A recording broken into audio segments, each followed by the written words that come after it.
मुंबई महानगरपालिकेचा निकाल जाहीर झाला आणि आता राजकीय चर्चा निकालांपेक्षा पुढील घडामोडींवर केंद्रित होताना दिसते. 227 सदस्यांच्या महापालिकेत सत्तेसाठी आवश्यक असलेला 114चा आकडा महायुतीकडे सध्या संख्याबळाच्या दृष्टीने पूर्ण होताना दिसतो. भाजप, शिवसेना, शिंदे गट आणि मित्रपक्ष मिळून सत्ता स्थापनेचा मार्ग खुला झाला आहे. मात्र हा निकाल केवळ सत्तेपुरता मर्यादित न राहता मुंबईच्या राजकारणात काही महत्त्वाचे संकेत देतो आहे.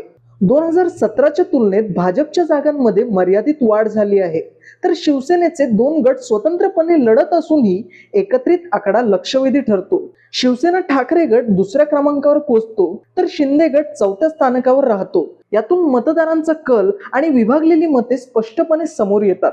MIMच्या जागांमध्ये वाढ, मनसेच्या जागा जवळपास स्थिर राहणे आणि काँग्रेसची उपस्थिती हे सर्व घटक मुंबईच्या बदलत्या राजकीय सामाजिक संरचनेची जाणीव करून देतात. दक्षिण मुंबईमध्ये मुंबईतील अनेक भागात मराठी मतदारांचा प्रभाव अजूनही निर्णायक असल्याचं या निकालातून दिसून येतं. ही निवडणूक केवळ स्थानिक प्रश्नांपुरती मर्यादित राहिली नाही. पक्षीय राजकारण, ओळखीचे मुद्दे, प्रचार पद्धती आणि नेतृत्वाची प्रतिमा या सगळ्यांचा परिणाम मतदार निर्णयावर झाला.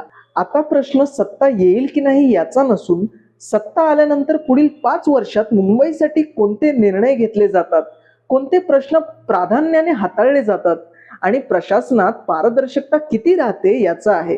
कोणताही पक्ष सरकार स्थापना करो, मुंबईकरांच्या अपेक्षा स्पष्ट आहेत. विकास, स्थिरता आणि शहराच्या ओळखीचा सन्मान. आणि या सगळ्यात मुंबईच्या नेतृत्वात मराठी माणसाची भूमिका कशी आणि किती प्रभावी राहते याकडे सर्वांचं लक्ष असणार आहे. हा निकाल केवळ शेवट नाही, तर पुढील राजकारणाची सुरुवात आहे.